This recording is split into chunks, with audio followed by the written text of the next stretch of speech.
Hey everybody. Well, it's just as winter is setting in, it's time that you have to believe in spring, and that's the song I'm going to cover. It's Michel Legrand. And, I have done videos about, and I'm using this book by Bill Evans. It's transcriptions of Bill Evans' piano playing with a trio, just the piano parts, obviously. But, I've done videos on Alfie, But Beautiful, Dolphin Dance, Maybe Emily, Never Let Me Go, The Summer Knows. And I've never consulted this book. I don't know why. It just sits over there on the shelf. But for You Must Believe in Spring, I finally dragged the book out. And I'm going to cover this in 3 parts. All right, the first part is just going to be where we're playing the head and going to take a look at the chords and analyze the song a little bit. The next video will probably be out in about a week. I'm going to play the solo, the first part, the first verse of the solo, along with Band in the Box.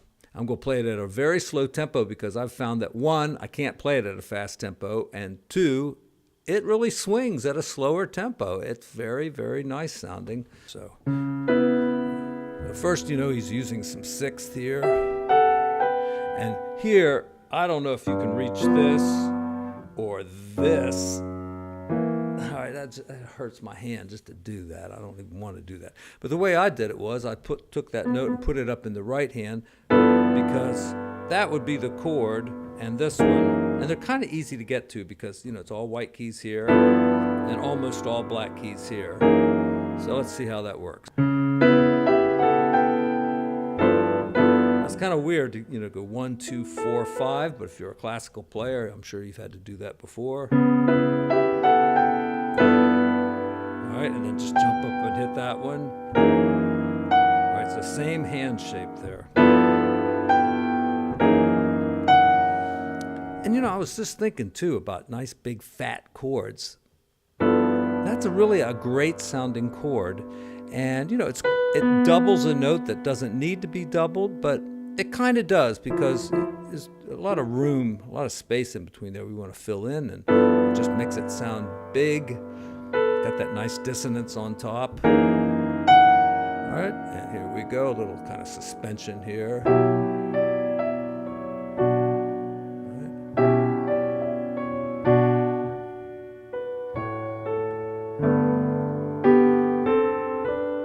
More 6th, but it would help to play the sharp.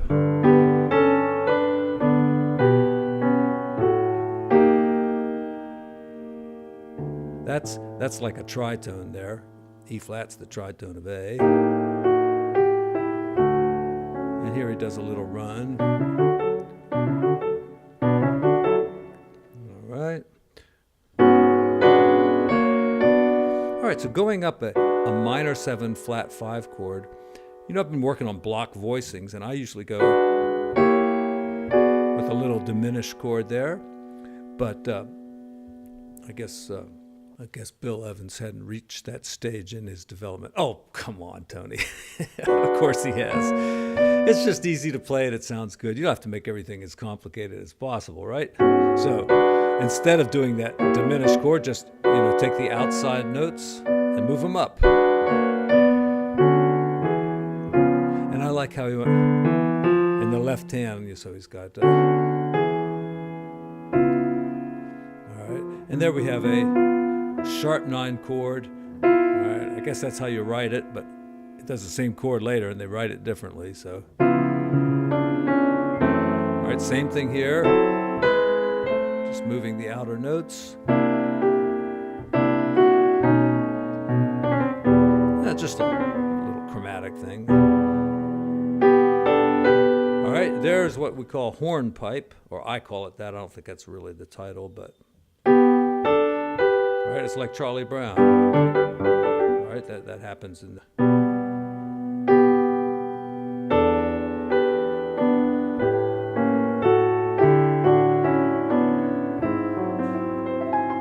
Now, there's a true augmented chord because...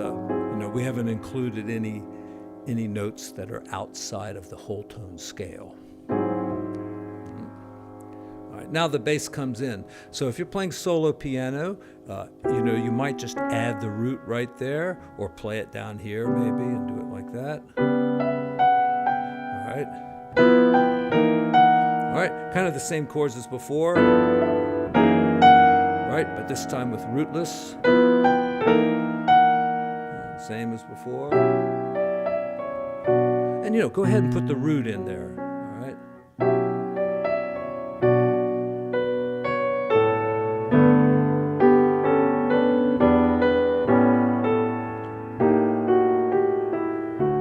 All right, here's that same run again. And what's odd is you hear this all the time. When you're playing with a bass player, don't play the roots. But over here on the first page, when he's not playing with the bass player, he didn't do the roots there. He just went. It's very sparse. But over here with the bass player, now he's playing full chords. Because full chords sound good on piano, and as long as the bass is like playing this kind of the same note you're playing, and they're in tune, it should sound good.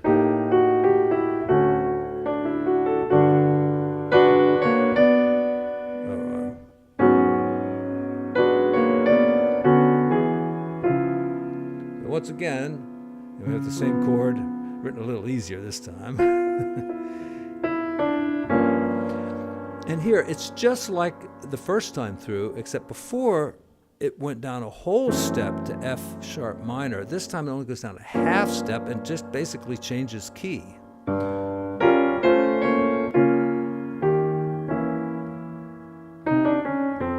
And here's that hornpipe again. And look, it's in the same key as the Charlie Brown song. So.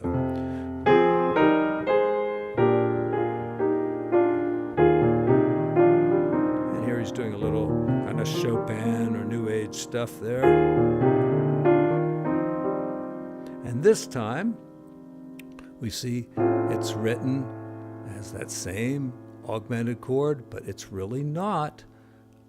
It's really the altered dominant with a flat 13, so it has all the same notes as before, but now we can add a sharp 9 or a flat 9 or a sharp 11. We've got the flat 13 up there, which is the augmented note. So, it's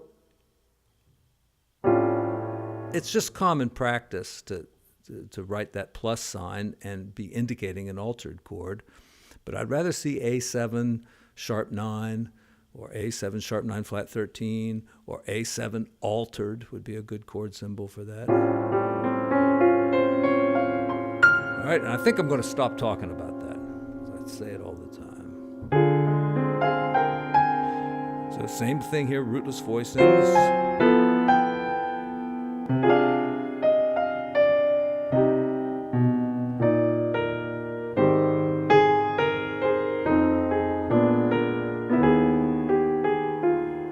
Once again, it's that tritone. And you get a good chord just by playing the bass note and a triad, a tritone away.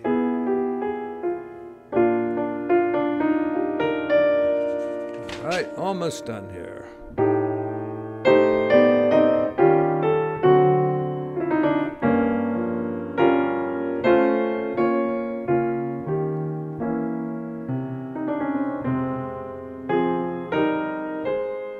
That's such a nice hornpipe. With that.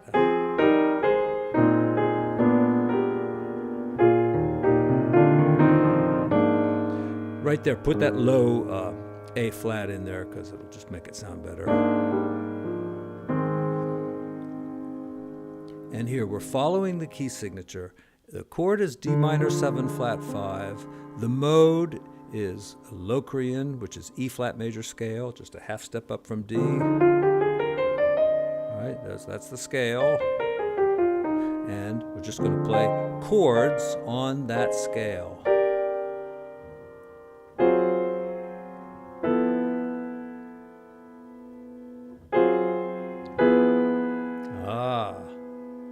Got the A flat in there. Let's do it again. And you could play, put the bass note in there.